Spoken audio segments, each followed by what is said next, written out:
కూర్చున్నాం. దేవుని నామానికి వందనాలు. ఈ పగటి వేళ దేవుని యొక్క సన్నిధిలో ఆరాధన చేసి తీరడానికి దేవుడు మనందరి జీవితంలో కలిగించిన భాగ్య తరగతిని బట్టి దేవునికి స్తోత్రం.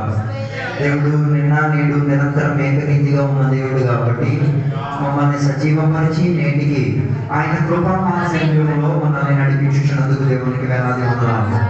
దేవుడు మనందరిని కూడా దీవించిన గాక. ప్రత్యేకంగా మన మధ్యలో దాకా వచ్చిన దేవుని యొక్క దాసుని బట్టి ప్రత్యేకంగా వందనాలు. వచ్చిన సంఘటనలకు అందరికీ కూడా దేవుడి పేరట వందనాలు తెలియపరుస్తున్నాం. ఈ పక్కకి వెళ్ళ దేవుడు మనందరితో మాట్లాడి తీరుటకు దేవుని యొక్క సన్నిధిలో ప్రార్థనతో, భయంతో, భక్తితో దేవుని యొక్క సన్నిధిలో మనం కూర్చొని తీరాలి.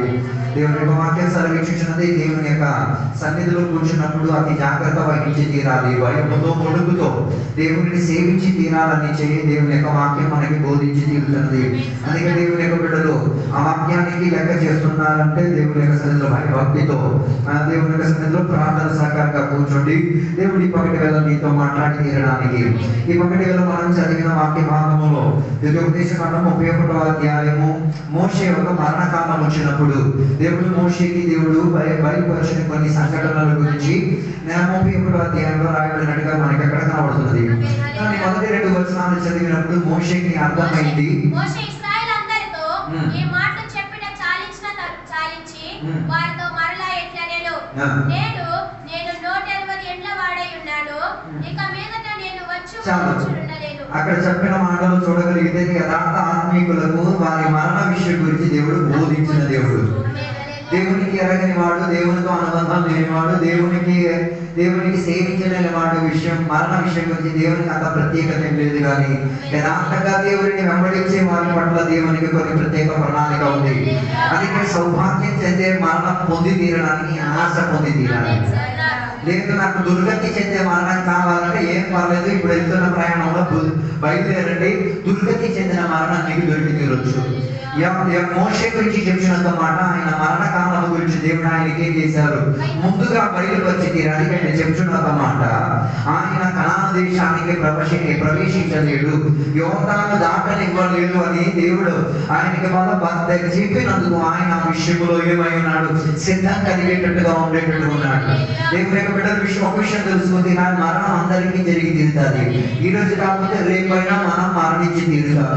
మరణాన్ని ఎవరు కూడా ఏం చేయలేరు, అడ్డుపరుచుకు తీరలేదు. ప్రతి మనిషి జన్మించాడంటే సునిశ్చితంగా మరణించి తీరాలి.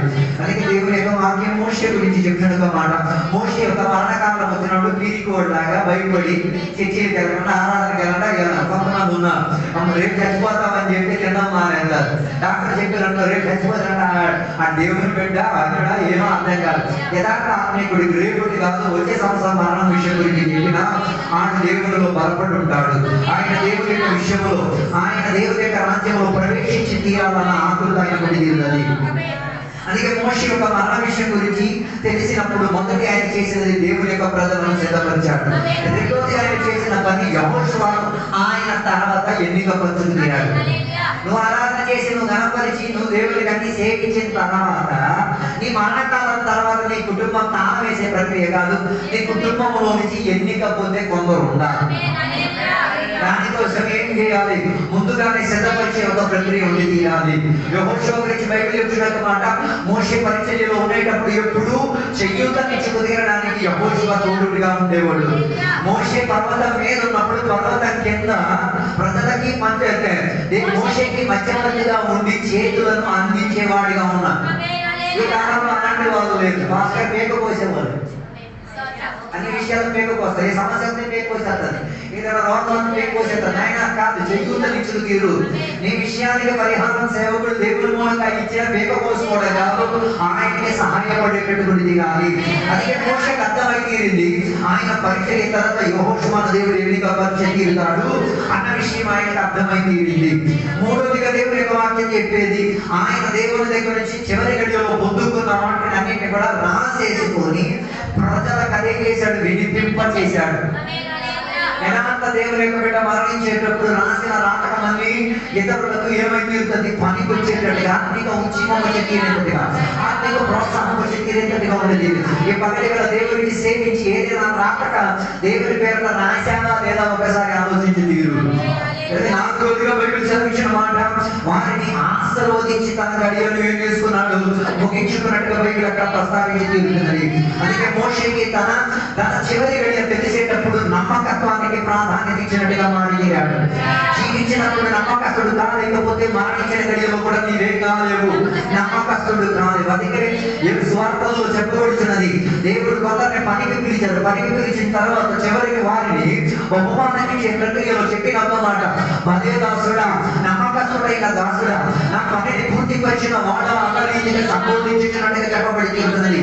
అలాగైతే మరణానికి ముందు నీ నమ్మకత్వాన్ని ఏం చేయాలి, పూర్తిపరచుకు తీరాలి. అందుకే దేవుడు అన్నింటినీ ముగింపు మరణాన్ని ద్వారా మనకి బోధించేది చివరి స్థితిగతి భయపడి బతకడానికి కాదు, నమ్మకత్వంతో బతికి తీరడానికి.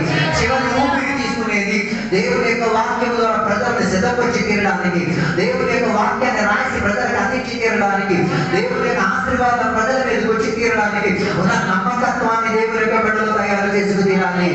అందుకే కీర్తన 116లో 15వ వచనం చెప్పిన మాట, దేవుని యొక్క సద్భక్తుల యొక్క మరణం దేవుని దృష్టికి విలువైనదియు బహుమూల్యం చెందినదియు ఘనతకి యుక్తమై తీరినట్టుగా బైబిల్ ప్రస్తావించి తీరుతున్నది. అలాగైతే దేవునికి సేవించి దేవునికి ఆరాధన చేసి దేవుని నామానికి ఘనపరిచిన దేవుని యొక్క బిడ్డలు బహుమూల్యం చెందిన మరణం ముందుకు తీరడానికి తయారై తీరాలి. దేవునికి విలువైన రీతిగా దేవునికి బహుమూల్యం చెందేటట్టుగా దేవునికి విలువై తీరేటట్టుగా ఉన్న ఒక మరణం కొరకు ఏమై తీరాలి, జీవితం జీవించుకు తీరాలి. జీవితం సరైన రీతిగా జీవించలేకపోతే దౌర్భాగ్యం చెందిన మరణం నీ మీద ఏమై తీరొచ్చు, వచ్చి తీరొచ్చు. అందుకే మరణం అన్నది ఒక నష్టం కాదు, మరణం అన్నది ఒక లాభానికి ఆశ్రయం చెందే ప్రక్రియ. మరణం అన్న దానికి బైబిల్ వ్యాఖ్యానం చెప్పేది, మరణం అన్నది ముగించిపోయేది కాదు, మరణం అన్నది ఇంకో దానికి ప్రారంభం. అందుకే ఈ రాత్రి గారి సంఘం అప్పుడు ఏ పిరికోలుగా ఉంటే నీ మీద పిరికాత్మ కాదుతున్నది కాబట్టి ఆ పిరికాత్మలో నుంచి ఈరోజు బయటికి రా. మరణానికి భయపడుతున్నావు అంటే ఒక్కసారి నేనేం చేయాలి, నీ ఇంట్లో కొన్ని కూడికలు పెట్టు. ఆ మరణానికి తొలగించగలిగే స్థితిగతిని నేనేం చేయాలి, నీకు మనం సిద్ధపరచుకు తీరాలి. మరణం ఏ రీతిగా రావచ్చు, బయట గుర్తేసి రావచ్చు, ట్రైన్ ఎక్కేసి రావచ్చు, పట్టా కింద పడి రావచ్చు, నేను హతసాక్షిగా రావచ్చు, లేకపోతే ఏ రీతికైనా మరణం నీ మీదకి వచ్చి తీరొచ్చు. మరణం వచ్చినప్పుడు యథార్థ నమ్మకస్తులు కాదు అన్నది ఏమై తీరేది, అర్థమై తీరేది. అందుకే ఆశ్చర్యపోకూడదు మరణం వచ్చిన గడియలో. మరణం వచ్చిన గడి ఆశ్చర్యపోవడం కొంత ఆశ్చర్యపోదు. ఎలా జరగచ్చా, ఒక ఇంట్లో ఎడతడిగా 4 100 మరణాలు దేవుని యొక్క బిడ్డల జీవితంలో జరిగిన వారు భయపడరు, వారు సమాధానములు, వారు దేవుని కనిపెట్టే వారిగా ఉంటే తీరగలిగారు. దానికి మంచి ఉదాహరణ యోబు లాంటి సద్భక్తులు ఇక్కడ ఎవరు లేరని అనుకుంటా. తన ఇంట్లో ఉన్న 10 మంది పిల్లలు ఏమై తీరారు, ఒకే రోజు ఒకే క్షణంలో ఏమై తీరారు, మరణించి తీరాడు. అప్పటి వరకు దేవుని నమ్ముకొని దేవునికి సేవించిన యోబు యొక్క భార్య కూడా ఏం చేసుకోలేకపోయింది, సహించలేకపోయింది. అందుకే నేను ఎప్పుడు చెప్తే ఈ పుట్టినరోజు పాటించాలనుకున్న ఆత్మ చెందిన వాళ్ళు చచ్చిన రోజు కూడా పాటించండి. ఏ రోజు వస్తారో ఆ రోజు కూడా పాటించండి. అప్పుడున్న సరదా మొత్తం తిరిగిపోతుంది. హలో, నేను చెప్పినప్పుడు ఉద్దేశం కలిగిన వారు, సమాధానం కలిగిన వారు మరణ విషయంలో ఏం చేయరు, భయపడి తీరదు. వారు ఏం చేస్తారు, హృదయాన్ని సిద్ధపరిచే ప్రక్రియలో ఉండి తీరుతారు. అందుకే దేవుని యొక్క భక్తుల యొక్క మరణం దేవుని యొక్క దృష్టికి ఏమై తీరేది, విలువైన రీతిగా ఎన్నిక పొందిన రీతిగా ఉండి తీరినట్టుగా బైబిల్ ప్రస్తావించి తీరుతుంది.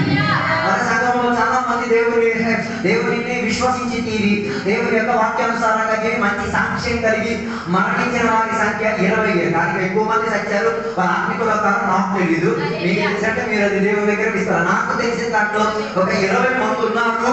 వారు దేవుని కొరకు ఏం చేసుకున్నారు, నిజంగా వాక్యాధారంగా జీవించి మంచి మరణానికి పాదపాత్రలను పొందుతున్నారు. నేటికి కూడా వారి సాక్ష్యం ఉంది. వారి సాక్ష్యానికి ఏ రీతి కలిగిన కోటమి రాలేదు. మరణించిన తర్వాత కొందరు ఉంటారు, కొందరి మీద నిందారోపణలు చేయడానికి అర్థం కాలేదు. మరణించిన తర్వాత జీవించినప్పుడు ఒకటి గురించి మంచి చెప్పలేనప్పుడు మరణించేటప్పుడు ఆడ గురించి కీడి చెప్పడానికి కూడా నీకు అధికారం లేదు. అర్థం కాలేదు. బతుకునేటప్పుడు దాని గురించి మేలు చెప్పలేనప్పుడు చచ్చేటప్పుడు ఒక మాట కూడా చెప్పకూడదు. చచ్చిపోయిన తర్వాత కూడా ఏం చేయకూడదు, ఒక మాట కూడా చెప్పకూడదు. కారణం ఆయన దేవుళ్ళు ప్రారంభించి తీరి విలువైన రీతిగా అంగీకరణ పొందేటట్టుగా తన మరణం ఏమై తీరింది, కళ పుట్టించి తీరినట్టుగా బైబిల్ ప్రస్తావించి తీరుతుంది.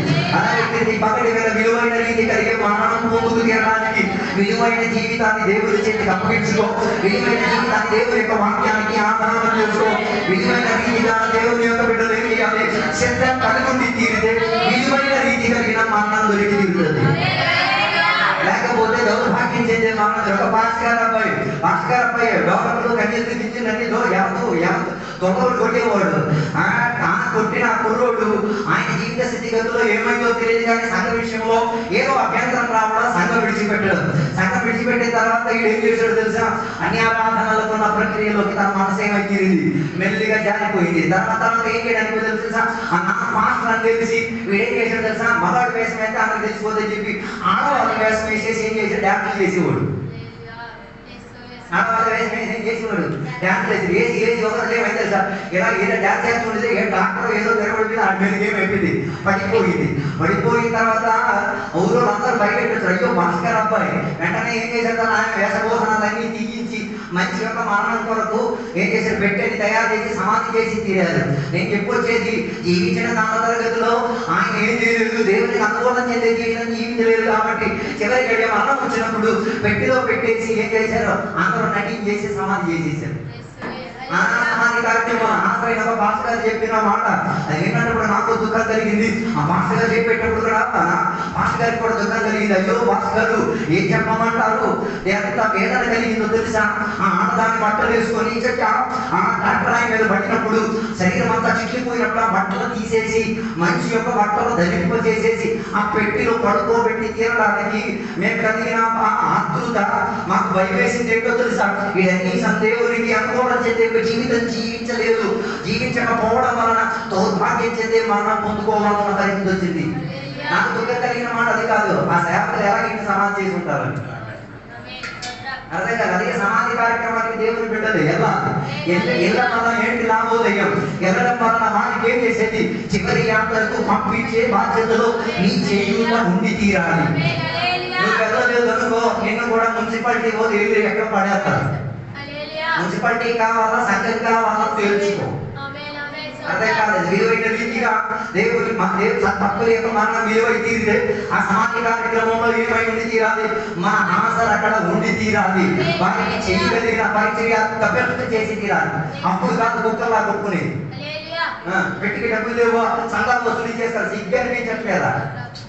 ఆ టైంలో కాదు. అది అన్యులు చూస్తే ఏమనుకుంటారు? దేవుడి వాక్యం చెప్తున్నది సద్భక్తుల మరణం విలువని చెప్పి ఇదే మరణాన్ని ముందే కొట్టేసిపోతున్నారన్న ప్రక్రియ వచ్చింది. అందుకే నేను చెప్పి రావడానికి ఉద్దేశం దేవుని యొక్క బిడ్డలారా, దేవుని యొక్క బిడ్డలారా మరణ కాక తరగతి వచ్చినప్పుడు చెయ్యగలిగిన వాక్యాన్ని ఏం చేయాలి? చేసుకోవడానికి ప్రయత్నం చేస్తుంది.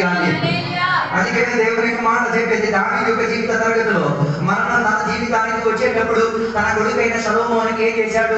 బుద్ధి నేర్పించి చెప్పుచున్న మాట ఆత్మిక స్థితిగతులను ఉండి తీరాలి, ఆత్మిక నాయకత్వంలో నడిచి తీరాలన్న మాట బోధించి చెబుతున్నారు. నాకు యొక్క హిజ్కియా గురించి బయట చెప్తున్న మాట, హిజ్కియాకి కూడా మరణకాలం వచ్చినప్పుడు ఆయనకి మారు మనసు పొంది తీరడానికి అవకాశం వచ్చి తీరింది. హిజ్కియా మరణించి తీరుతాడని ప్రవక్త ద్వారా ప్రవచనం చెప్పబడి తీరింది. ఆయన వెంటనే చేసిన పని తెలుసా? దేవుడి పట్టు తిరిగి క్రమం చేసుకోవాల్సిన వాటిని ఏం చేసుకున్నాడు? చేసుకోగలిగేటట్టుగా తన జీవితాన్ని మార్చుకోగలిగి తీరాడు. ఈ 12,000 దేవుడి నీకు హెచ్చరిక ఇచ్చి తీరితే మరణానికి ముందు సరి చేసుకోవాల్సిన వాటిని సరి చేసేసుకో. ఎవరికైనా సవాయి చెప్పాలంటే ఇప్పుడే చెప్పేసుకో. అది చేసుకొని క్యాన్సర్ పెట్టేసుకొని తిరగడం కన్నా ఎప్పుడు సత్తావో తెలియదు. క్షమాపణ కూడా అడగలేని యొక్క స్థాయి తెచ్చుకోకూడదు. అందుకే హిజ్కియా ఏం చేశాడు తెలుసా? దేవుడి యొక్క సన్నిధిలో ప్రార్థన చేశాడు. దేవుడు తన ఆయుష్ను ఏం చేశాడు? పొడిగించుకు తీరాడు. నాకు 5వ బైబిల్ పౌలు గురించి చెప్పిన మాట. పౌలు కూడా తన మరణ గడియలో వచ్చిన సమయంలో ఆయన చెప్పిన మాట, నేను మంచి రీతిగా పోరాడి దేనికోసం పోరాడితే విశ్వాసం కోసం పోరాడితే. మరి మీరు దేనికోసం పోరాడుతున్నారో నాకు తెలియట్లేదు. మా పౌలు మాత్రం విశ్వాసం కోసం పోరాడాడు. ఎందుకు విశ్వాసం కోసం పోరాడాడు? ఆయన జ్ఞానాలు అంటే ప్రాధాన్యత ఉండేది, ఆయన వాక్యం అంటే ప్రాధాన్యత ఉండేది, స్వార్థం అంటే ఆయనకు ప్రాధాన్యత ఉండేది, ఆత్మల విషయం గురించి ఆయనకు ప్రాధాన్యత ఉండేది, పరిచయ విషయం ఆయనకు ప్రాధాన్యత ఉండేది. లోక సాదృశ్యమైన విషయాలకి వేటికి ఆయన ఏమిచ్చేవాడు కాదు, వినిపించేవాడు కాదు. అందుకే ఆయన ఎలాంటి విశ్వాసం? కళముట్టించుకోగలిగిన ఒక విశ్వాసం. విశ్వాసం అన్న ప్రక్రియలో పౌలు చెప్పుచున్న మాట, నేను నా పంక్తిలో నేనేం చేశాను? పరిగెత్తి నేనేం చేశాను? కళ ముట్టించి తీరండి. పౌలు గురించి చాలా మంది నిందారోపణలు చేస్తున్నారు. పౌలు గురించి నిందారోపణ బైబిల్ మనం చదివితే చూడగలగచ్చు. పౌలుని చాలా మంది తోటి స్నేహితులే ఇబ్బంది పరిచేటట్టుగా మాట్లాడారు. కానీ వాటందరి ముందు విశ్వాసంలో ఏం చేయగలిగి తీరాడు, పోరాడి నిలబడగలిగి తీరాడు.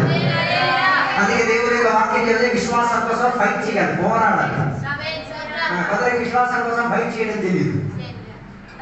అది వారం రోజు పెళ్లి అవుతుంది, అప్పుడే పెళ్లికి వెళ్తే గొప్ప పోరాడు. మరి అర్థం కాదు, రాత్రి ఏదో పని వెళ్ళావు, గొప్పగా పోరాడవు. విశ్వాసం కోసం పోరాడుతున్న వాడు ఆరాధన విషయంలో పోరాడతాడు, భూమిక విషయంలో పోరాడతాడు. దేవుడు ఆయనకు చెప్పిన మాటను ఏం చేస్తాడు, నెరవేర్చడానికి. అందుకే కదా దేవుని యొక్క రాసిన పౌలు పరిచర్య కాల తరగతిలో ఏం చేశాడు, ఆత్మకు లోబడేటట్టుగా ఉండి తీరాడు. మంచి పోరాటం కోరినాడు, పోరాడడానికి ఆశపడినాడు, దేవుని యొక్క ఆత్మకు విధేయత చెంది తీరుతాడు.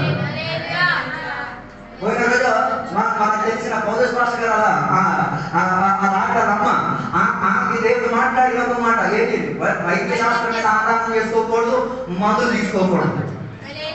ఏ ఆసుపత్రికి వెళ్ళదు, ఊళ్ళల్లో ఏముంది, చీమతో వస్తుంది, ముక్కల్లా చీమతో వస్తుంది, ఆధారం కంటే మామూలు నేర్చుకోవాలంటాను, మందులు తీసుకోదు. నేను దాని విషయం కదా తోటి సంఘ బిడ్డలు పెట్టి నేను ఆలోచించింది. మళ్ళీ అయితే 4 ఎకరాల దూరం కూర్చుంటాను, ఏమొచ్చిందని చీమంత కాలుతుందని. ఆ సంఘ బిడ్డలు వచ్చి తుడిచి అన్ని చేసి పరిచర్య చేసి ఆ అమ్మని ఎంత చక్కగా ఎంత కప్పు కొడుతున్నా ఆ సంఘ బిడ్డలకి ఏమనిపించట్లేదు, విరక్తి అనిపించట్లేదు. పదాలను తీసుకుంటాడు, పదరికైతే ముక్కు మోసే టైం ఉండదు. ఆ సంఘంలో సంఘం లేదా వారు ఏం చేసేది, దేని కోసం అలా చేసేది, ఆ అమ్మ విశ్వాసం కోసం పోరాడుతున్నది. ఆమె కోసం కాసేపు మేము తట్టుకోలేమా, ఆమె బతుకున్న రోజులు మేము తట్టుకోలేమా, ఆమెకు వచ్చిన తీవ్రం మేము తట్టుకోలేమా, ఆయనకు వచ్చిన దుర్వాసన మేము తట్టుకోలేమా. అలా తట్టుకోవడం వల్ల ఆమెకు కూడా ధైర్యం వస్తుంది. ఏమని, నేను మంచిగా విశ్వాసంలో పోరాడి తీరుతున్నానని. విశ్వాసంలో పోరాడుతున్న ఒక వ్యక్తి అన్ని వేళల విశ్వాసం కొరకు ఏం చేస్తాడు, నిలకడతో కలిగేటట్టుగా తీరుతాడు. అది విశ్వాసం కోసం పోరాడిన వాడు పాప విషయంలో పోరాడతాడు, లోక విషయంలో పోరాడతాడు, అన్యాయాల విషయం దుర్బోధన విషయంలో పోరాడతాడు. చాలా మంది పాప విషయంలో పోరాటం బాగానే ఉంది, లోక విషయంలో పోరాడు. లోక సాంప్రదాయాలన్నీ ఉన్నాయి. విశ్వాసంతో పోరాడినోడు లోకంతో ఏం చేయలేడు, కట్టు కలపలేడు. దానికి మంచి ఉదాహరణ అబ్రహాం జీవితం పిలిచినండి. అబ్రహాం దేవుడు పిలిచినప్పుడు అబ్రహాం ఏం చేశాడు, మెసోపొటామియా దేశానికి చెందిన వాటిని అన్నింటినీ ఏం చేశాడు, వదిలేసి సాంప్రదాయాల అనుబంధాలు కట్టుబాటు వాటితో ఏమి వైపు ఆయన ఏం చేయలేదు. కుటుంబీకులు బోర్డు మంది పెళ్లికి పిలుచుంటారు. మరి వెళ్ళడం లేదా మీ పక్కన జరగబట్టాడు. పోరాటానికి ఉన్న మనిషి అక్కడికి వెళ్తే ఏమవుతుందంటే అక్కడికే తినేసిన తర్వాత వచ్చిన తర్వాత రావాల్సి వస్తుంది. లోతుని దేవుడు తీసుకెళ్ళమని చెప్పలేదు, కానీ వీడు బలవంతంగా ఏం చేస్తున్నాడు, తీసుకెళ్ళడం మాత్రం కాదు, ఆయన తెచ్చిపెట్టిన చరిత్రకి మనం ఏం చేయలేము. ఇప్పుడు కూడా దాని సాక్ష్యాలను పంపాలి. అబ్రహాం అనుకున్నాడు వీడికి అవకాశం ఇస్తే కాస్త బాగుగా మాట్లాడేమో అని, కానీ తన జీవిత స్థితిగతుల్లో ఏం లేదు, విశ్వాసం కోసం పోరాడలేదు. బైబిల్ లోతు గురించి చెప్పిన మాట, ఆయన సొదొమ గొమొర్రా పట్టణాన్ని చూసినప్పుడు ఏం చేసినట్టు ఆయనకు ఆ పట్టణం నచ్చడానికి ప్రారంభించే కారణంగా స్థాయి వచ్చింది. విశ్వాసం కోసం పోరాడిన వాడు లోకానికి లోక సాదృశ్యానికి ఏం చేయడు, విలువించుకు తీరడు. బాధ కలిగిన విషయం ఇప్పుడు కూడా చాలా మంది లోకం అంటే ఏంటో తెలియట్లేదు. లోకం అంటే ఏదో అనుకుంటారు. లోకం అంటే ఈ మనం జీవించిన గోళం ఎప్పుడు వాక్యానికి వ్యతిరేకే. అర్థం కాలేదు. మనం ఏ వాక్యం చదువుతున్నాం అది ఎప్పుడు డైరెక్ట్లీ ఆపోజిట్, విపరీత దిశలో ఉంటుంది. మనం ఏం చేయలేము, కోర్టు కేసుకి వెళ్ళలేము, పోలీస్ స్టేషన్కి వెళ్ళలేము, మన దానికే తిరగడం టైం. కాబట్టి మనకు న్యాయం ఇచ్చి తీరే న్యాయ అధ్యక్షుడు ఆయనే. నేను ఎవరు మోసం చేసినా, నిన్ను ఎవరు వెలదీసినా, నేను ఎవరు నిలదీసినా, నీ మీద ఎన్ని అత్యాచారాలు జరిగినా మోసాలు అడగీయడమే అన్న పనేం కానీ కేసులు చుట్టూ తిరగడం కాదు. అందుకే ఊరు యూట్యూబ్ లో ఫేస్బుక్ లో ఎవరు టార్చర్ వేసి అడిగేది, ఇదేనా విశ్వాసం కోసం మీరు పోరాడేది? ఇప్పుడు ఏం చేయట్లేదు, మనకి స్వేచ్ఛగా వాక్యం బోధించడానికి ఏం లేదు, వేదికలు లేవు, అవకాశాలు లేవు. అప్పుడు కూడా ఏం చేయగలిగితే దాని మీద ధర్నాలు చేయడం, జెండాలు ఎత్తుకొని తిరగడం కాదు, దానికి చేతకాని నువ్వు ఏంటి జెండా దగ్గర వేసుకొని వెళ్ళనుకో, పోరాడలేవు విశ్వాసం కోసం. ఏమైంది దౌర్భాగ్యం మరణమైపోయి తీరుతుంది. అందుకే పౌరులు పోరాడు. పౌరులు ఏం చేశారు? ఆయనకి యెరూషలేము సంఘం నుంచి ఏం జరిగేది? సదుపాయాలు, సౌకర్యాలు దొరికేది. ఈయన కక్ష పెట్టుకున్నది, ఈయన గొడవలకు వెళ్ళే. అపోస్తలుల కార్యాలు మీరు ఇంటికి వెళ్ళి చదివితే ఆయన చెప్పొచ్చు, ఆయన గుడారము చేసే పనికి బయలుదేరడానికి కారణం తెలుసా? తన తోటి స్నేహితులు, తోటి సేవకులు ఆయన మీద ఏం చేస్తున్నారు? పగ పెట్టుకున్నారు, బొమ్మ పెట్టుకున్నారు. ఆయన తీసుకోవాల్సిన మేలులను ఇచ్చుకోకుండా దాచిపెట్టి ఉంచారు. దాచిపెట్టి వచ్చినప్పుడు ఈయన ఏం చేశారు తెలుసా? అది ఉంచితే ఆయనకి ఇప్పుడు కావాలని చెప్పి ఒగ్గేసుకున్నాడు. పోరాటానికి ఆశ కలిగిన వాడికి అన్ని నాబోదే కాదు, కొన్ని నష్టాలు సహిస్తున్నాడు.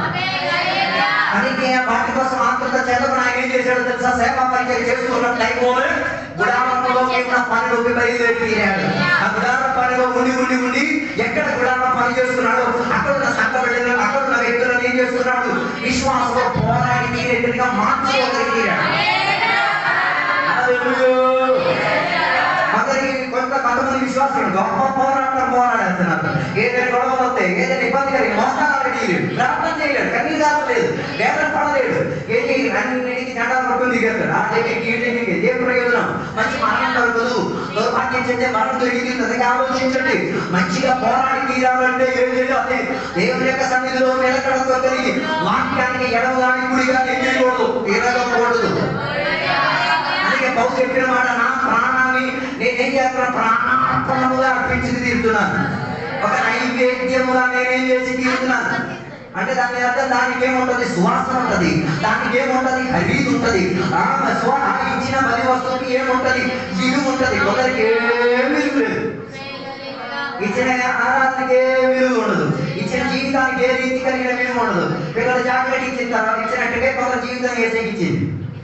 ఎంగిలి చేసి అన్ని చేయాల్సిన పోటీ అన్ని చేసేసి లాస్ట్ గడికి వచ్చేసి ఏం చేస్తున్నారు? పోరాడలేవు. అందుకే బైబిల్ చెప్పేది, ఆయుష్ ఎవరుడా ఆయుష్ ఉన్నప్పుడే, ఆరోగ్యం ఉన్నప్పుడే, ధైర్యం ఉన్నప్పుడే, బలం ఉన్నప్పుడే, శక్తి ఉన్నప్పుడే ఏం చేయాలి? విశ్వాసం కోసం పోరాడి తీరాలి, మెచ్చుకు తీరాలి. అదే పౌలు చెప్పేది, నేను విశ్వాసం కోసం పోరాడి నాకున్న పదువు పంక్తిలో నేనేం చేశాను? గెలుపు సాధించి నేనేం చేశాను? నా ప్రాణాన్ని అర్పణగా దేవునికి ఏం చేశాను? నా ప్రాణాన్ని దేవునికి అర్పించేటట్టు ఉండి తీరాలి, దేవునికి తీసుకెట్టట్టు ఉండకూడదు. అందుకే మరణ గడియలో చూడండి, ఒక్కొక్కరు చేసే చేష్టలు చూడొచ్చు. ఎన్నెన్నో పిచ్చి కోడి మొదలైతే కోడి దగ్గరో, మేక దగ్గరో, పాప దగ్గరో, మంచి తీసుకురండో టేకేసాడు. దేనికి? వదులుకుపోవడానికి ఏం లేదు, ఇష్టం లేదు. పౌరు అలా కాదు, తన పౌరుకి ఎలా మరణించాడు తెలుసా? ఆయన కత్తితో తలగా ఏం చేసేసారు? కోసేశారు. ఎవరి గదిలో కత్తి దోడి చేస్తారా, అవతల గదిలో ఆడ పడుకొని ఉన్నాడు. అది పోరాటం అంటే. రేపు పొద్దున అయ్యేసరికి 4 గంటలకు ఏం చేస్తారు? దాడి చేసిన కత్తి పేప మీద పడుతుంది. అప్పుడు కూడా ధైర్యంతో, నమ్ముతూ, దేవుని యొక్క వాక్యంలో ప్రోత్సాహం చేసి ఆ పర్వ మీద తలకాయ పెట్టేటప్పుడు ఆయనకి తెలుసు, నేను మంచిగా పోరాడి అందరూ కొందరు పీరుకోతే లైట్ ఉన్న రూమ్ లో కూడా వెళ్ళరు. గొప్ప ఆత్మశక్తితో ఆరాధన, హ్యాపీ ఆరాధన ఆపేసి భయం అదో కత్తి పేట అక్కడ దాడి చేస్తున్న శబ్దం ఎవరికి వినబడుతుంది? పౌరుకి వినబడుతుంది. ఆయనకి లెక్క చేయలే. మీ జీవితం అలాగే వస్తే కత్తి అటుపక్కల దాడి చేస్తుంటే రేపటి మీ మీద కేసు వచ్చి, రేపటి విస్తారం వచ్చి దానిని ఏ తీయడానికి వెళ్ళలే, భయపడి అంగీకరించడానికి వెళ్ళలే, బదులుగా దాని యొక్క జయోత్సవంగా, దాని యొక్క విజయ ఘోషయాత్రగా అంగీకరించుకు తీరాడు. అది అతి తక్కువ మంది ఏమై తీరేది? హతసాక్షులై మరణించి తీరేది. యేసయ్య 12 మంది శిష్యుల్లో అధిక శాతం మంది ఏమై తీరారు? దేవుడికి హతసాక్షులే, పిరిపోలుగా మరణించలేదు, ధైర్యవంతులుగా మరణించి తీరారు. పౌలు యొక్క మరణం జరిగినప్పుడు పేక కోసేటప్పుడు తన తలపై 3 సార్లు ఏం చేసింది? దొరికి నిలబడేసరికి కోసినట్టు భయం వేసింది.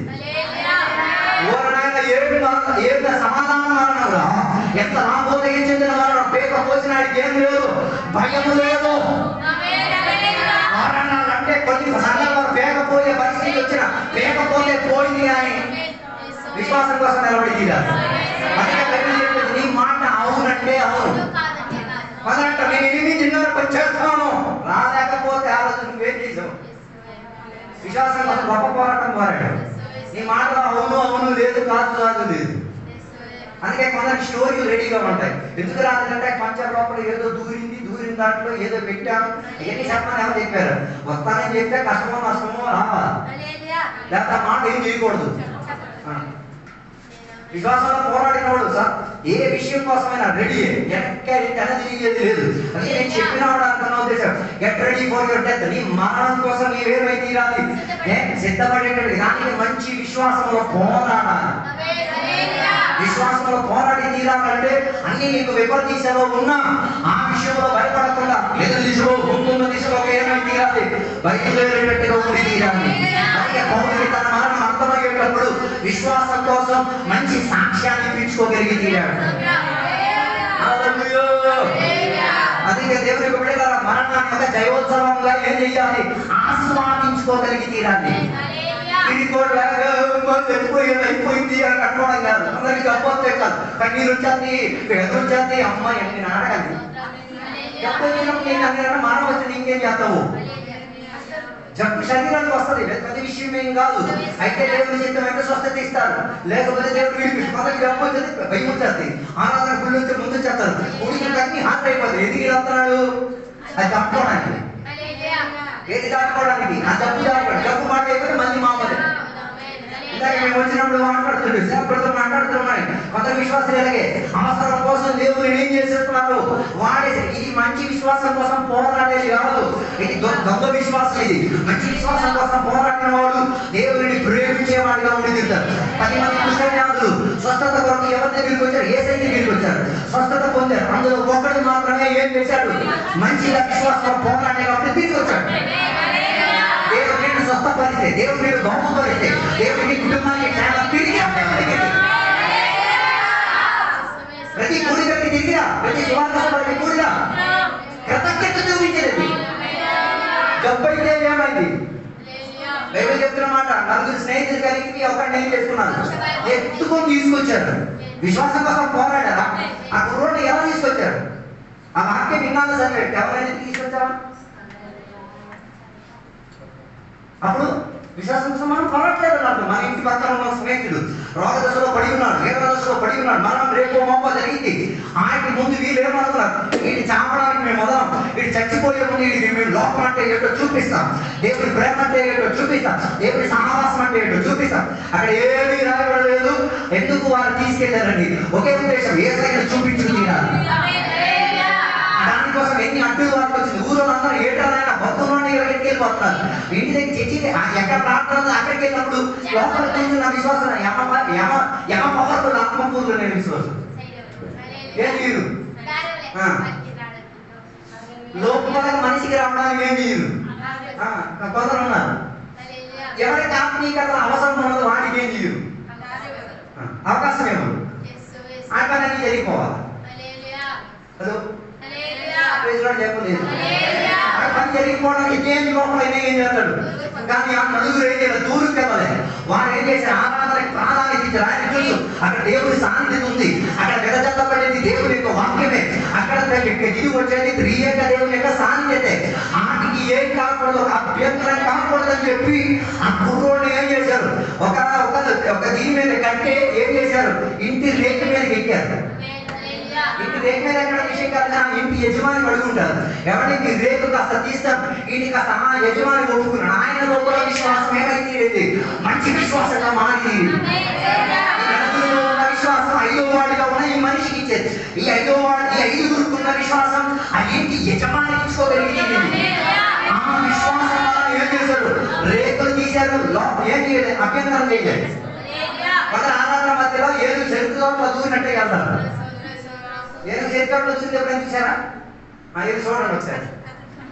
పక్కకు మొత్తం డిస్టర్బ్ చేసేసి ప్యానల్ తీసేసి వెళ్తారు. మనకు అర్థమైపోతే ఏదో మధ్య ఎక్కింది, దీన్ని మనం వశీకరించలేమో, దేవుడి దిగి ఏం చేయాలా, బాగుపరిచి తీయాలి. విశ్వాసం కోసం పోరాడిన ఆరాధన మధ్యలో ఎవరికి ఏ రీతి కలిగిన అభ్యంతరం లేకుండా లేచేస్తాడు. వచ్చేటప్పుడు కూడా ఇంటిమేషన్ ఇచ్చేవాళ్ళు, వెళ్ళేటప్పుడు కూడా ఇంటిమేషన్ ఇచ్చే. మంచి పోరాటం కాదు అది. విశ్వాసం కోసం పోరాడిన ఆలోచించుకోండి. అందుకే బైబిల్ చెప్పింది, దేవుని యొక్క సన్నిధిలో కూర్చున్నప్పుడు అతి జాగ్రత్తగా ఇచ్చుకు తీరాలి. దేవుడు అక్కడ దిగి ఉన్నాడని తన సాన్నిధ్యత నీకు వేరు కనిపించొద్దు, తన సాన్నిధ్యత ద్వారా నీకు క్షామం కూడా సంభవించి తీరొద్దు. మంచి విశ్వాసం కోసం పోరాడిన వాడు మన రేకులు తీసేటప్పుడు ఏం చేశారు కదా, ఒక పెంకి కూడా కిందగా పడకుండా ఎట్టి జాగ్రత్తగా ఆయన ఏం చేశారు, తెప్పించుకోగలిగినారు. మన విశ్వాసం కోసం పోరాడాలని చెప్పడానికి కారణం ఆ రేకులు తిప్పి ఆ మనిషిని ఏం చేశారు, కిందకి ఆశ మీరు చూడండి. మేము ఏసై దగ్గరికి వెళ్ళకపోయినా పర్వాలేదు, మా స్నేహితులు ఏసై దగ్గరికి వెళ్ళి తీరాలి. విశ్వాసం పోరాడేది ఎలాగ, నా కుటుంబానికి వేలు చేయకపోయినా పర్వాలేదు, వాడి కుటుంబానికి వేలు చేయరాలి. నాకు బాగోలేకపోయినా పర్వాలేదు, ఆ మనిషి బాగోలేరాలి. నా జీవితంలో దేవుడికి అత్యధిక అవకాశం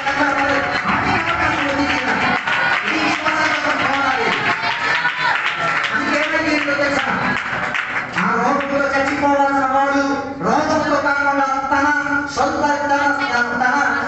మాంసాన్ని ఆయన సొంతం ఏం చేసుకోవాలి, ఎత్తుకొని నడిచేది అవకాశం ఇవ్వాలని అభిషేకులు పోయేటప్పుడు అవకాశం ఇస్తారు. ఏంటి లోకంలోకి ఈడికి ఉన్న తేడా ఏంటిది, అంతసేపు అక్కడ కూర్చున్నారు కానీ వేసే గొప్ప మాట్లాడలేదు. ఈ అక్కడికి వచ్చి ఈ మధ్య రేకులు తీసుకుని మధ్యలో వచ్చాడు ఆశ వేసేది ఇంటికి గుంపులో కూర్చున్నారు, అందరితో వేసే మాట్లాడడానికి అవకాశం లేదు. విశ్వాసం కోసం పోరాడే వాళ్ళు మాట్లాడే పెద్ద విషయమే కదా, అందరూ అక్కడికి తీసుకెళ్ళాలి. ఎన్నిక ఉన్న వారిని మాత్రమే, విశ్వాసంలో పోరాడిన వారిని మాత్రమే. అందుకే మొదటి అధ్యాయం విశ్వాసంలో పోరాడి మరణించిన సంప్రాప్తుల లిస్ట్ ఎక్కడ రాయబడింది. దానియేలు చంద్రుడు మేషకు అభ్యంతరుడు వారి జీవిత స్థితిగతికి విశ్వాసానికి ఎదురుగా ఏమొచ్చింది, వారి పేర్లను మార్చేశారు. హలో, పేరు మార్చేశారు. అన్ని దేవతల పేరు పెట్టేశారు, అయినా వారు భయపడలేదు. పేరు మార్చితే మార్చావు కానీ మేమేం తినాలా మేమే ఇంకా అదే కాదు. మంచి పోరాటం కోరిన వాడు ఏది పడితే పని తింటాం, అదే కాదు. ఏది పడితే అన్ని తినలేడు, అన్నింటికి ఏం చేస్తారు, వివేచిస్తాను. హలో, దానిని దేవుని సన్నిధిలో సమర్పించి, దేవా ఇది తినడానికి యుక్తమా. ఓ లార్డ్, అందుకే కదా సామెతల గ్రంథం రాయబడింది, తిండి విషయంలో నీ పేకకి కత్తి పెట్టుకోవాలట. whenever you are eating something, keep a knife in your throat. పేకకి నచ్చుంటే కత్తి ఉంటే దాన్ని అన్ని దిగదు. హల్లెలూయా, ప్రైజ్ ది లార్డ్. షుగర్ రావడానికి కారణం ఏంటిది, బీపీ రావడానికి కారణం ఏంటిది, అధిక తలనొప్పి రావడానికి కారణం ఏంటిది, యూ చెక్. ఎక్కడో కత్తి పెట్టలేదు, దానివల్ల వచ్చింది. హలో, మంచి పోరాటం ఆహార విషయంలో కూడా ఉండి తీరాలి. అన్ని ఏం చేయలేదు, బయట చెప్పినాక మాట గొంతు పిసికినది ఏం చేయకూడదు, తినకూడదు. రక్తపుతో అంటున్నది ఏం చేయకూడదు, తినకూడదు. అన్యారాధనకి అర్పించినది ఏం చేయకూడదు, తినకూడదు. ఎందుకు? ఇదన్నీ విశ్వాసం కోసం పోరాడేది. ఇది పోరాడితే నీ మరణ విషయంలో నువ్వు పోరాడాలి.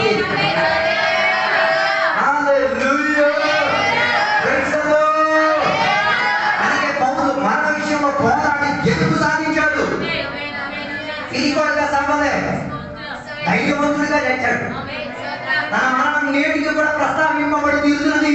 నేటికి కూడా ప్రతి సమాధి కార్యక్రమంలో ఈయన మాటల పరిచయం చెప్పబడి తీరుతుంది. అది మంచి పోరాటం. నేటికి కూడా పౌలు మరణాన్ని మాట ఏపీలో మర్చిపోలేదు. ఈ ఫోర్ ఎ గుడ్ ఫైట్, మంచి పోరాటం పోరాడాలి. తన ప్రేయస్ని ఏం చేస్తున్నాడు, పూర్తి పరుస్తున్నాడు. ఏ రోజు రక్షణ పొందావు ఆ రోజు నీ రేస్ స్టార్ట్ అవుతుంది.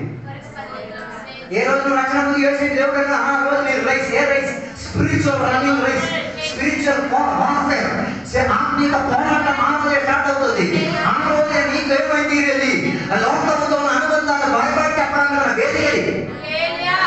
ఆయన ఏది నో టర్నింగ్ బ్యాక్, ఇక ముందు పరిగెట్టడమే.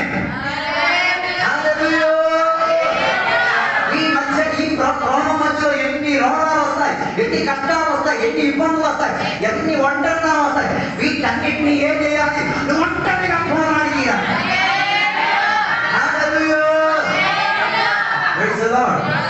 అందుకే నేను చెప్పిన ఉద్దేశం, పౌలు తన ప్రాణ త్యాగాన్ని ఏం చేస్తున్నాడు, విజయవంతంగా వదిలి తీయడం. చివరికి ఏసయ్య పిలిచిరండి. ఏసయ్య వచ్చింది దేనికి, మన మనుషులు వచ్చింది దేనికి, బతకడానికి. బతకడానికి చావడానికి వచ్చిన దానికి తేడా చూడదు. ఎలా?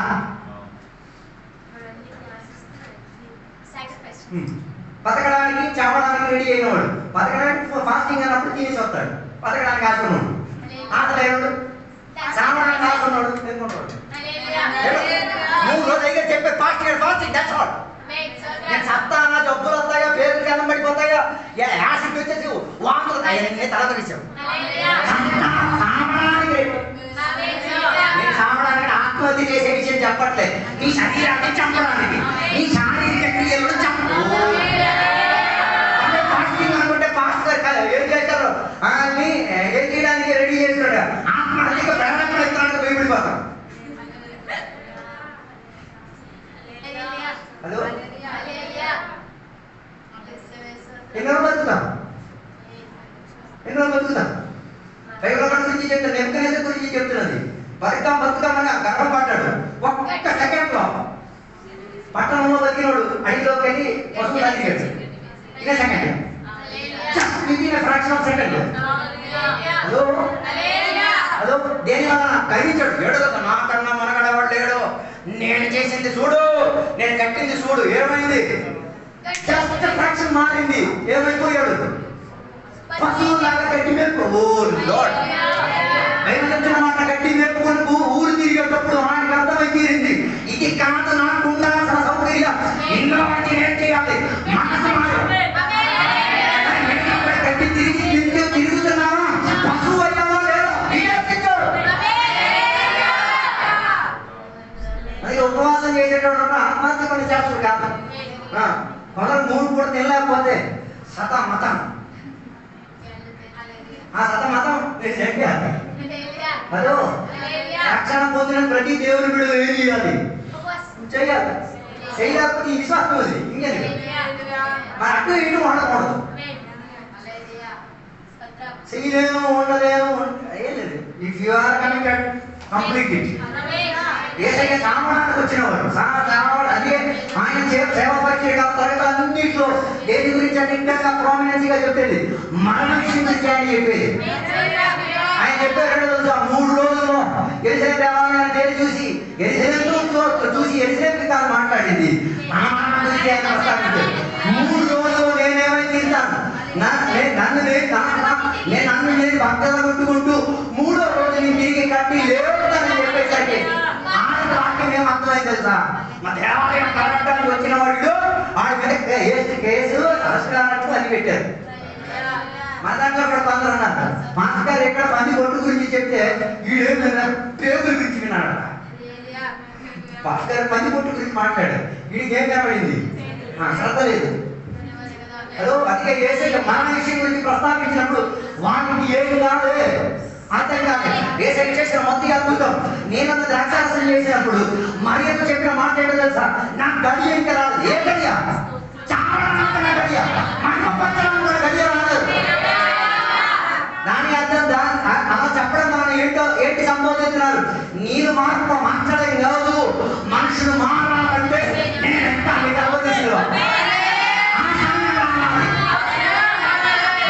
గురించి ఆలోచిస్తుంది. తాత్కాలికంగా పెళ్లి విందు బాగా జరిగిపో ఏసయ్య అసలు పెళ్లి విందు కాదు, మానవుల కన్నడికి నాతో వివాహం అందుకే ఏసయ్య చెప్పిన మాట, నాకు నీకు ఏ బిజినెస్? నువ్వు ఆలోచించిన బిజినెస్ కాదు, నేను ఆలోచించిన బిజినెస్. మరి అక్కడ బిజినెస్ ఏంటి? ఆమె పిలిచారు, భోజన విషయమని ఆమె హ్యాండ్ ఓవర్ ఉంది.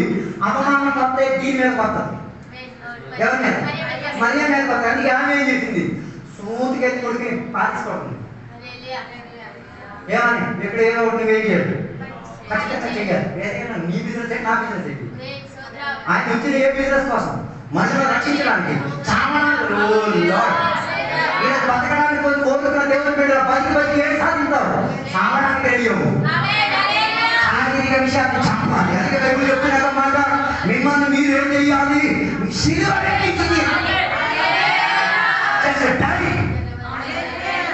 మరణించాలి. మరణించలేకపోతే ఏ ప్రాబ్లం?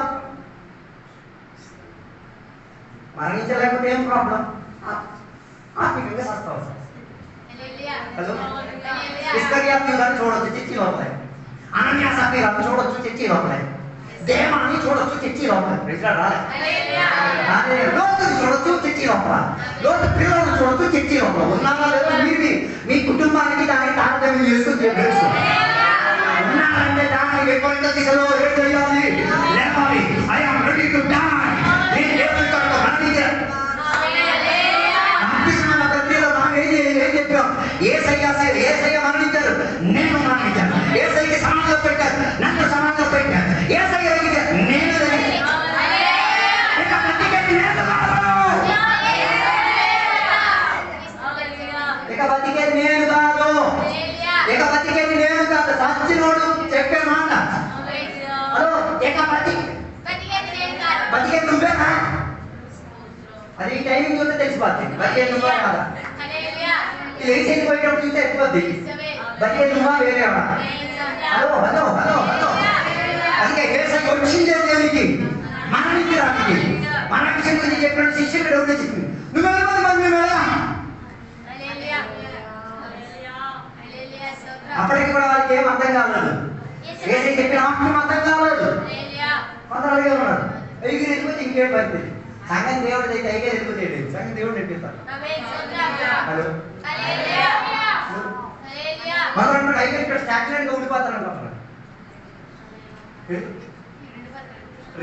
ఈ రోజు మధ్యాహ్నం కానీ దేవుడు పెట్టేసి బయలుదేరాడు. నువ్వు బయలుదేరతావు తెలియదు. అదో ఒక చోట్ల ఒదిగిపోయినా ఏం నీళ్ళు కాదు, చెరువు నీళ్ళు. అది గేదెలకే పని వస్తాయి తప్ప తాగడానికి పనికిరాదు. పారుతున్న నీళ్ళే ఎప్పుడైనా ఏమొచ్చేది పని. నువ్వు ఒదిగిపోయిన నీళ్ళ పానీ నీళ్ళ ఏది నువ్వు వివేచించి విస్తరించు. ఏసయ్య నేను పారుతున్నా అని ఏదే చెప్పమాట. నేను ఇచ్చిన నీళ్ళు తాగితే నీకు మరి ఏమనిపించదు. నీలో నుంచి జీవం చెందే నీళ్ళు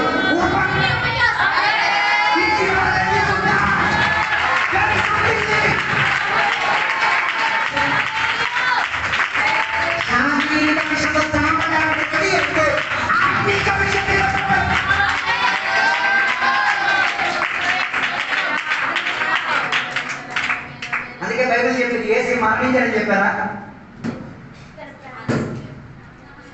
ఏసై మరణించారని చెప్పారా? బైబిల్ చదవాలి. ఏసై మరణించారు, ప్రాణం ఇచ్చారు. He gave his spirit. Oh Lord.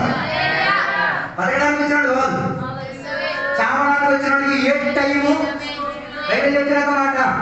ఏసయ్య ఏం చేశారు? సిలువ ఎక్కించేసి సుమారు 6 గంటలు ఏం చేశారు? He knew after 6.5 hours I am going to leave my spirit. నా ఆత్మను నేనేం చేసి లేదు మంచాలు కొట్టుడు తోకుతాడు చచ్చేటట్టు చూడాలి.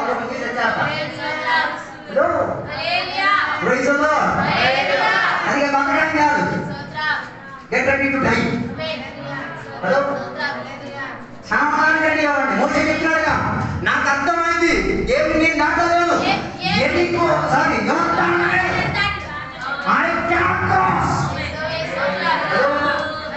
అందుకే బతకగల విధానం చేసుకోండి. బతకడానికి పుట్టావా, చావడానికి పుట్టావా? బతకడానికి పుట్టినోడు ఏం సాధించలేడు, ఏం సాధించలేడు. బతకడానికే ఇస్కరియోతు యూదా యేసుని వెంబడించాడు. యేసుని వెంబడిస్తే ఏమనుకున్నాడు? కనపస్తం అనుకున్నాడు. యేసయ్య డైరెక్ట్గా కాన్ఫిడెంట్ పెట్టాడు, ఇచ్చాడు. కాన్ఫిడెంట్ అందులో వీడు ఏం చేసేవాడు? వ్యాపారం చేసేవాడు. ఎప్పుడు యేసయ్యని ఏం చేయలేదు, అడగలేదు, చెప్పలేదు, ఏమనలేదు. అవకాశం ఇచ్చాడు, అడిగింది. దాన్ని ఏది ఎంచుకున్నాడో అదే దానికి ఏం చేసింది? ఉరితాడు కొట్టుకోవడానికి సహాయం చేసింది. చివరి మాట, లోతు జీవించడానికి ఎక్కడ వెళ్ళాడు? సుధామాకి వెళ్ళాడు. ఆ ఊరు వీడిని ప్రెసిడెంట్ కూడా చేశాడు, జడ్జి కూడా చేశారు, డిస్ట్రిక్ట్ జడ్జి చేశారు. ఎవరిని? లోతు. మీరు అన్న అదే సాధ్యం. అడ్వకేట్ వచ్చేది జడ్జిని కనడం లేక. మరి ముగ్గురు ఎవరింటికి వచ్చేది? ఇంటికి వచ్చిన దాంట్లో ఇద్దరు ఎవరింటికి వెళ్ళారు. ఎందుకు? ఊరో దగ్గరికి వెళ్ళారు. అధికారి దగ్గరికే వచ్చేది, అన్న దగ్గరికి కావాలి. లోకి ఇంటికి వెళ్ళి దూతలు ఏం చెప్పారు? బేగి పైలంతో వెళ్ళండి, బయలుదేరండి, ఉగ్రత పోతుంది. ఈయన అన్నాడు రేపు ఉండి భోజనం చేసి అన్నం చేసి అరే ఇప్పుడు బయలుదేరమని చెప్పి ఇప్పుడే బయలుదేరాలా? రాత్రి ఉండే జలమండానికి ఏమైంది? రాత్రి జరగాల్సింది జరిగింది. హలో, పై కోర్టు నుంచి వాటర్ వచ్చింది, ఏమని?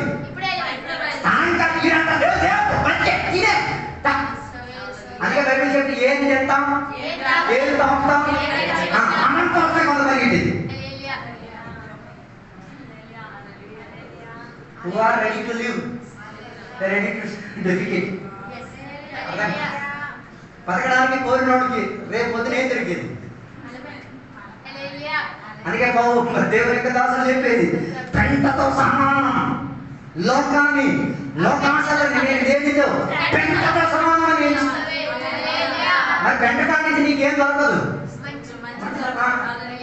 Hello hello, get ready to die. ఎలాంటి ఫ్రెష్ చామా శరీరాన్ని ఏం చేయాలి? చంపాలి. శరీరం చంపలేదంతో ఏమవుతుంది? రెండు కుక్కలు ఉన్నాయి, ఎప్పుడు చెప్తున్నా కదా, పాత కుక్క కొత్త కుక్క. మరి ఏ కుక్క నవ్వుకో? పాత కుక్కకి ఏం చేశారు? ఫుడ్ కొన్ని రోజులు పెట్టలేదు. కొత్త కుక్కకి ఏం చేశారు? పాత కుక్క మన పాత శరీరం, కొత్త కుక్క మన ఆత్మీయ శరీరం. హలో, పాత కుక్కకి కొన్ని ఫాస్టింగే, కూడికలే, సువార్తలే, ఆరాధనలే, దేవుడు కనపరచడమే, దేనికి మ్యాచ్ ఇవ్వట్లేదు. పాత కుక్కకి ఏమీ పెట్టట్లేదు. ఒకరు ఏమైందో తెలుసా? ఒకరోజు చర్చికి వచ్చి ఆరాధన చేయలే, పాత కుక్క దొరికింది సామాన్.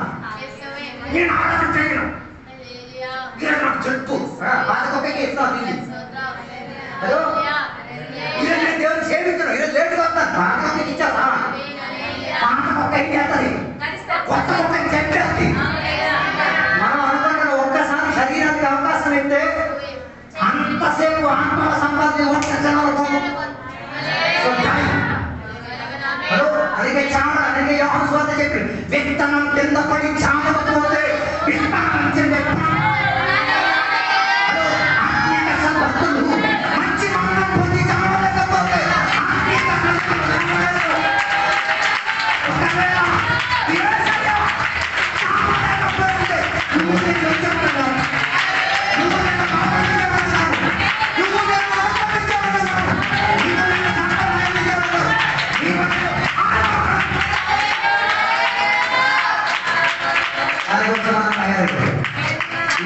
దేవుడు మనందరినీ కూడా దీవించును కాక. ఇప్పుడు చిన్నపిల్లలకి సాక్ష్యం చెప్పాలనుకున్న సమయం చిన్నపిల్లలు నిలబడతారు, సాక్ష్యం చెప్తారు, తర్వాత పెద్దలు సాక్ష్యం చెప్తారు.